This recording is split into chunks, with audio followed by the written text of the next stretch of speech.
kali ini saya mau ngajakin kalian untuk menyimak alur cerita dari sebuah film festival berjudul Kapernaum. Tapi sebelum mulai, saya mau mereview sedikit tentang film ini. Kapernaum adalah film yang dirilis tahun 2018 menceritakan seorang anak bernama Zain yang hidup di kota Beirut, Lebanon. Film ini memang sebuah karya fiksi, tapi isi ceritanya menggambarkan sebuah gambaran real tentang nasib anak-anak di negara korban konflik peperangan atau korban sistem pemerintahan yang gak pro rakyat. Film dimulai ketika seorang anak kecil bernama Zain membeli obat-obatan di apotik. Orang tuanya menyuruh Zain untuk membeli obat-obatan tertentu yang diolah sedemikian rupa untuk kemudian dijual. Saya juga nggak ngerti triknya bagaimana, yang jelas obat-obat itu ditumbuk, kemudian dilarutkan di dalam air dan diserapin ke dalam baju. Lalu diselundupkan ke penjara di mana anggota keluarga mereka yang ditahan di sana menjual air rendaman dari baju yang udah ada obatnya tadi ke tahanan yang lain. Dari situlah ibunya mendapatkan penghasilan. Karena saudara laki-laki Zain di penjara, tinggallah Zain anak laki satu-satunya di rumah. Zain sendiri bekerja untuk membantu keluarganya. Dia bekerja di sebuah toko milik seorang pria bernama As'ad untuk mengangkut barang-barang di mana anak-anak lain seusianya sedang sibuk bersekolah. Sebagai bayarannya, As'ad memberikannya sayur-sayuran, air, dan bahan makanan lainnya untuk keluarganya. Mereka hidup secara pas-pasan dengan keadaan seadanya. Apalagi ibu dan ayahnya adalah orang tua dengan banyak anak. Zain dan saudaranya yang lain pun harus menjual jus atau minuman buah di tepi jalan untuk menghidupi keluarganya. Ketika berjualan, dia menyadari saudaranya yang bernama Sahar mendapatkan datang bulan pertamanya. Dia pun lalu membawa saudaranya untuk mencuci celana yang terkena noda darah. Karena Sahar datang bulan, artinya dia udah menjadi seorang gadis. Zain khawatir orang tua mereka akan membuang Sahar dengan menjualnya ke As'ad. Setelah mencuci celana saudaranya, Zain pun memberikan kaosnya untuk Sahar gunakan sebagai pembalut. Zain menyuruh Sahar untuk nggak memberitahukan hal ini kepada siapapun, termasuk ke ibunya. Pada malam hari, ketika makan malam, Zain mengajukan keinginannya untuk bersekolah. Ayahnya nggak setuju dan lebih menyuruh Zain untuk tetap bekerja pada As'ad. Ayahnya takut As'ad memecat Zain bila Zain bekerja sambil sekolah. Tapi ibunya mendukung keinginan Zain dengan harapan pihak sekolah nantinya akan memberikan bantuan pada Zain seperti makanan dan barang-barang lainnya untuk Zain. Ketika mengantarkan tabung gas ke rumah pelanggan, Zain gak bisa menyembunyikan kesedihannya ketika melihat sebuah mobil antar jemput anak sekolah melintasi jalan. Namun sayang anak sekecil ini harus bekerja sampai malam demi memenuhi kebutuhan keluarganya. Suatu hari ketika ia pulang ke rumah, ia kaget ada banyak ayam di sana. Adiknya pun bilang kalau ayam-ayam itu diberikan oleh As'ad yang sekarang lagi ada di atas. Dia pun mengintip ke dalam. Terlihat As'ad datang dengan ayahnya dan Sahar saudara perempuannya terlihat berdandan dan menggunakan baju yang bagus. Zain yang marah pun mendatangi ibunya dan berkata dia akan memotong tangan As'ad karena ingin menukarkan Sahar dengan ayam. Tapi ibunya berkilah kalau kedatangan As'ad dan orang tuanya cuman ingin membicarakan uang sewa rumah.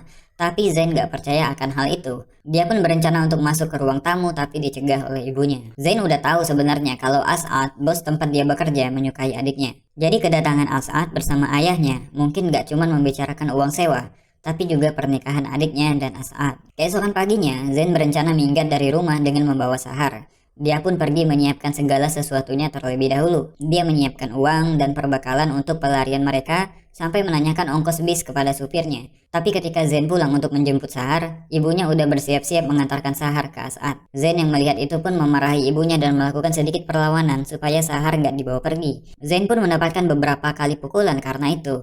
Bahkan ibunya bilang kelakuan Zain hanya membuat keluarga mereka susah dan miskin. Ayah mereka yang baru datang pun langsung menggendong Sahar yang menangis dan membawanya pergi menuju rumah As'ad dengan paksaan.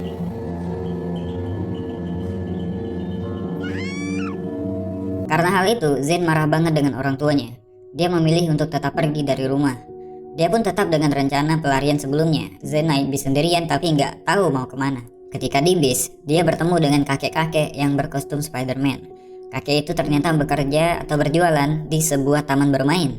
Karena nggak ada tujuan, Zain pun turun dari bis itu dan masuk ke sana. Dia masuk dan melihat-lihat sekitar, bahkan tidur di sana. Perbekalan yang dia bawa pun udah habis, soalnya dia cuma membawa beberapa Indomie yang dia ambil dari toko As'ad. Karena dia lapar, dia pun mencari-cari orang yang bisa menawarkannya pekerjaan. Dia bertemu dengan seorang cleaning service bernama Tiges. Mereka pun berkenalan dan Zain diberikan sarapan. Pada hari itu Zain kesana kemari, warawiri di komplek taman bermain itu untuk mencari pekerjaan. Entah itu sekedar mencuci piring atau membawa barang. Namun sampai malam tiba, dia pun gak mendapatkan kerjaan apa-apa. Sementara itu, cerita sedih lainnya datang dari Tiges. Dia ternyata orang Ethiopia yang datang ke Lebanon untuk bekerja. Hidupnya pun susah karena ketika ia bekerja, ia harus membawa anaknya yang masih balita dan menyembunyikannya di dalam toilet. Di perjalanan pulang, Zain mengejar Tiges dan meminta sesuatu untuk dimakan. Tiges yang kasihan melihat Zain memutuskan untuk membawa Zain pulang ke rumah. Di sana, dia dikasih makan dan diajak tinggal bersama. Kehadiran Zain di rumah lumayan membantu Tiges. Sebagai gantinya, Zain yang akan menjaga Jonas, memberikan susu, mengganti popok, bermain bersama, bahkan menidurkan Jonas sampai Tiges selesai bekerja. Tiges adalah tenaga kerja asing yang saat ini statusnya ilegal. Hari-hari yang Tiges takutkan pun tiba. Ketika dia meninggalkan Jonas dan Zain untuk pergi ke sebuah tempat, dia nggak kembali ke rumah. Bahkan, sampai besok paginya, Zain nggak mendapatkan tanda kepulangan Tiges. Akhirnya dia memutuskan untuk membawa Jonas pergi mencari Tiges ke tempat kerja. Namun kata orang di taman bermain, Tiges nggak kelihatan dari kemarin. Zain pun beristirahat di tepi jalan di mana dia bertemu dengan anak perempuan penjual tisu. Oke, kemana sebenarnya Tiges? Ternyata dia nggak pulang ke rumah dikarenakan dia ditangkap petugas dan masuk penjara sebagai orang ilegal yang masuk ke suatu negara. Karena dia nggak mau Jonas diambil, dia harus memeras dan membuang air susunya supaya nggak ketahuan kalau dia punya anak yang lagi disusui. Besok harinya pun, karena di kulkas nggak ada apa-apa yang bisa dimakan, Zain dan Jonas sampai memakan es batu yang dikasih gula untuk bertahan di pagi hari. Dan dari hari ke hari, mereka mencoba bertahan sebisa mereka. Karena Jonas nggak mungkin ditinggal di rumah, Zain harus menggendong Jonas kemana-mana. Sampai-sampai, karena dia kecapean harus menggendong Jonas, dia mencuri skateboard punya tetangganya untuk dia gunakan membawa Jonas yang diletakkan di dalam panci. Selain itu untuk bertahan hidup, Zain pun mencoba berjualan panci-panci yang ada di dalam rumah ke pasar. Di sana dia bertemu lagi dengan perempuan kecil yang pernah ketemu dengannya beberapa hari yang lalu. Ternyata perempuan ini adalah pengungsi dari Suriah yang mengungsi ke Lebanon. Gadis ini bercerita dia bisa mendapatkan bantuan makanan dan minuman dari posko bantuan pengungsi Suriah. Berbekal informasi itu, Zain sampai berlatih untuk menyamar sebagai pengungsi Suriah demi mendapatkan bantuan, terutama popok dan susu formula untuk Jonas. Zain kayaknya udah terbiasa untuk bertahan hidup dengan cara apapun, bahkan ketika di rumahnya nggak ada air untuk mandi, Zain dan Jonas mandi di tempat pencucian mobil, sekalian mencuci bajunya di sana. Keadaan diperparah ketika dia pulang ke rumah mendapati barang-barangnya dikeluarkan dari rumah. Ternyata mereka nggak membayar sewa yang membuat si pemilik rumah mengusir mereka. Zain dan Jonas pun sejak saat itu resmi menjadi gelandangan di tepi jalan. Zain yang udah putus asa berniat meninggalkan Jonas, tapi Jonas selalu saja ikut kemanapun Zain pergi. Sampai-sampai Zain mengikat Jonas dengan tali dan pergi. Tapi karena hubungannya dengan Jonas yang udah kayak saudara kandung, dia pun gak tega meninggalin Jonas gitu aja. Jadi dia memutuskan untuk pergi menemui Aspro dan setuju untuk melepaskan Jonas demi sejumlah uang. Uang yang akan dia gunakan untuk pergi ke negara lain dengan bantuan Aspro. Tapi untuk keluar dari Lebanon, Aspro memerlukan surat identitas Zain. Jadi Zain pun kembali ke rumah orang tuanya. Di rumah dia menemukan ayahnya sedang tertidur seperti biasa. Lalu dia melanjutkan membongkar lemari untuk mencari surat-surat yang dia perlukan tapi nggak menemukan apa-apa. Saudara dan ibunya yang melihat kepulangan Zain pun menanyakan kemana aja Zain selama ini. Zain bilang kalau dia pulang ke rumah bukan untuk bertemu orang tuanya, tapi hanya untuk mengambil surat-surat yang dia perlukan. Ibunya pun lalu membangunkan ayahnya dan berkata sambil tertawa kalau Zain pulang ke rumah cuman mau ambil surat-suratnya. Ayahnya pun emosi dan ngasih lihat ke Zain kalau mereka nggak punya surat-surat penting yang mereka simpan. Ayahnya juga nggak sengaja memperlihatkan surat dari rumah sakit yang membuat Zain bertanya, siapa yang dirawat di rumah sakit? Ayah dan ibunya langsung diam. Zain juga bertanya kepada saudara-saudaranya, tapi nggak ada yang menjawab. Zain yang udah menduga ada sesuatu yang terjadi sama Sahar pun bertanya kepada ayahnya apa yang udah dilakukan As'ad kepada Sahar. Ayahnya cuma bilang bahwa Sahar udah meninggal, masalah udah selesai. Mendengar hal itu, Zain langsung mengambil pisau dapur dan berlari menuju rumah As'ad. Ayah dan ibu Zain pun mengejarnya untuk mencegah itu terjadi, tapi terlambat. Zain yang sampai lebih dulu menikam As'ad dengan pisau hingga dia masuk penjara.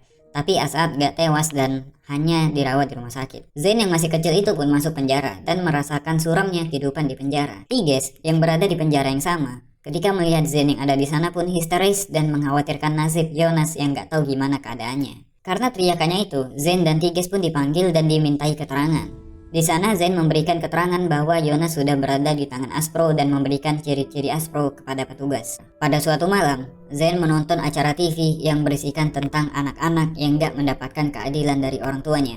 Acara tersebut merupakan sebuah reality show di mana orang-orang bebas menelpon dan mengadu ke pembawa acara, sehingga masalah mereka dapat perhatian dari masyarakat atau dari pemerintah. Jadi keesokan harinya, Zain pun memutuskan untuk menelpon ke nomor yang tertera. Dia menelpon dari penjara. Di acara itu dia memberikan pesan kepada orang dewasa yang gak mampu membesarkan anak-anaknya. Dia juga menceritakan kekerasan fisik dan verbal yang dia alami dari orang tuanya sendiri. Karena aksinya itu dia mendapatkan perhatian dari masyarakat, dari orang-orang di penjara. Bahkan dia langsung mendapatkan pengacara untuk membela Zain atas kasus yang dia hadapi. Kesalahan Zain yang seperti ini mungkin karena kesalahan orang tuanya juga. Kabar ini pun langsung viral di media. Sidang untuk kasus Zain pun dibuka kembali. Kali ini orang tuanya hadir sebagai saksi atas kasus Zain. Ibunya bilang kelakuan Zain yang seperti itu karena Zain masuk ke pergaulan yang salah saat dia masih anak-anak. Saat hakim bertanya kepada Zain berapa umurnya, Zain menyuruh hakim bertanya pada orang tuanya karena dia sendiri nggak tahu berapa umurnya. Ternyata menurut pengacara, kelahiran Zain nggak pernah tercatat.